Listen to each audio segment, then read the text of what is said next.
Hey guys, welcome back to the next video. If you're new to the channel, welcome. This is Richard from WELSHYTECH, and today we are having a look at the Atlas M1 mid-tower case from GAMDIAS.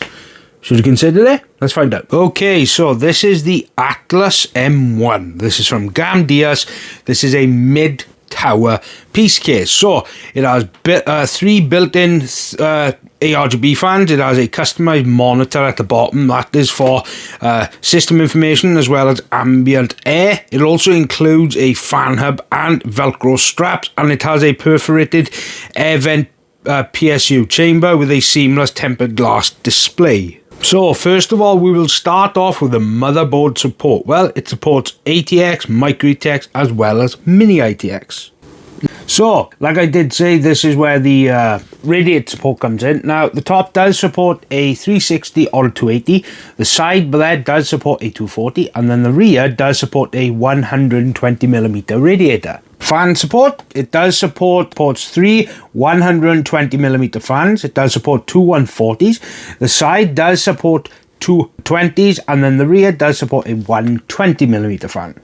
Now, when it comes to what fans are actually included, well, it does have three ARGB fans. The two on the side are reverse blade ARGB fans with PWM as well as ARGB control, with that one being the exact same, except this one pushes the air through the case instead. When it comes to the I/O, it does have a USB 3 port. It has Type C, it has HD audio with an LED control monitor, which does help you switch the modes, but there, as well as a power button and a reset button. Now, when it comes to actual CPU cooler height, it does have a maximum limitation of 160mm. The GPU length, the limitation for this is a 410mm GPU. The length of the power supply supported is 180mm. So when it comes to the actual drive bay support, now it does have support for two 3.5-inch drives. It does have support for one 2.5-inch drive. It does have a hard drive cage, and then on the side, but there, it does have a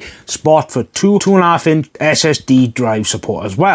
Now, the included ARGB, it is connected to your reset button, so if you press the reset button, it will change the actual cables or the overall lighting. Now, this does have control for 6 ARGB fans with 6 4-pin connectors, which is fantastic, especially at this price point.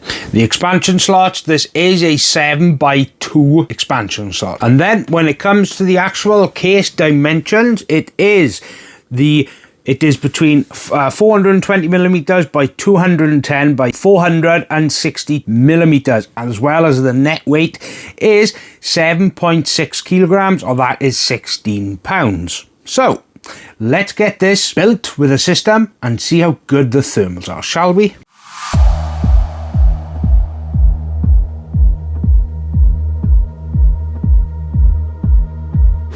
Release yourself to the unknown.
Okay, so when it comes to the overall system spec, now I did use the ASRock Riptide Z890 motherboard. It does have a Intel Core Ultra 7 265K. It's got 32 gigs of DDR5 from Kingston. It's got a 2TB Gen 5 drive from Apacer.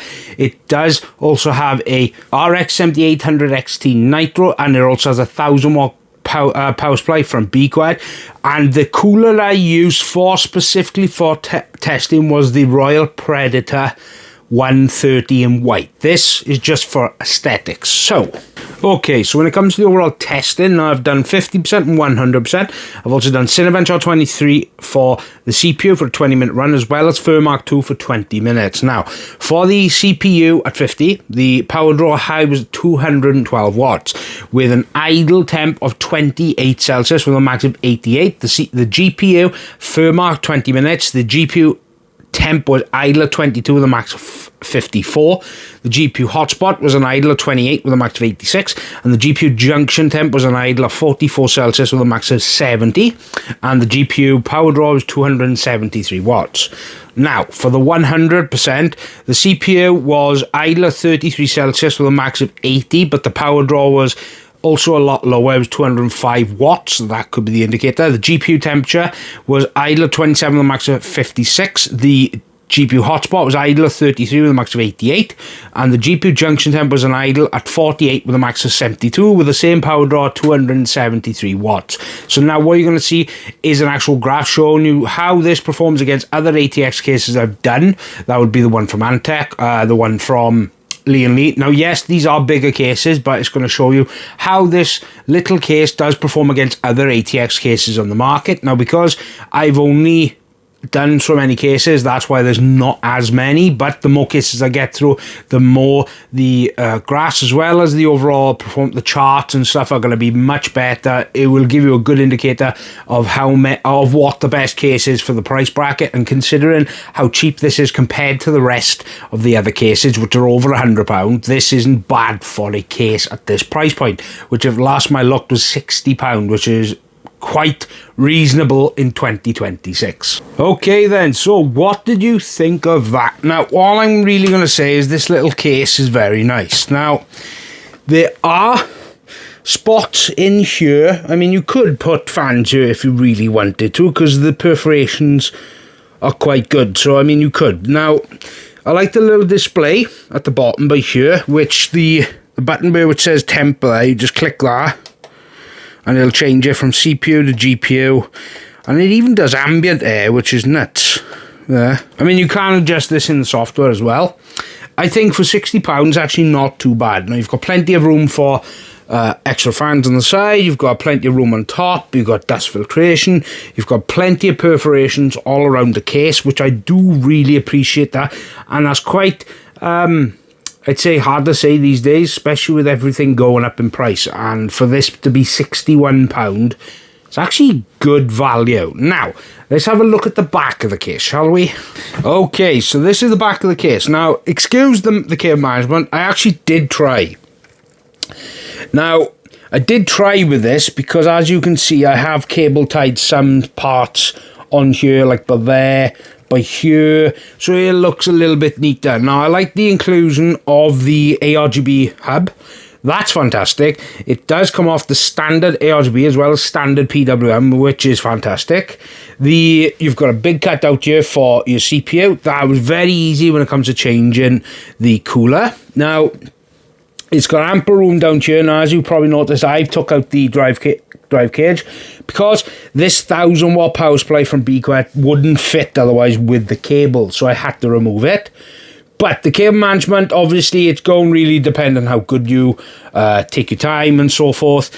But for like a review of this case, the overall cable management's okay. I would have liked a little bit more space because the back panel does bulge a little, which is unfortunate. Now, this is just basic steel. I mean, it feels okay, but obviously this is a budget case. Now, when it comes to the back, obviously you've got loads of ample room, especially down here. You've got ventilation everywhere. So I think for what you're paying for, it's actually not a bad little case either.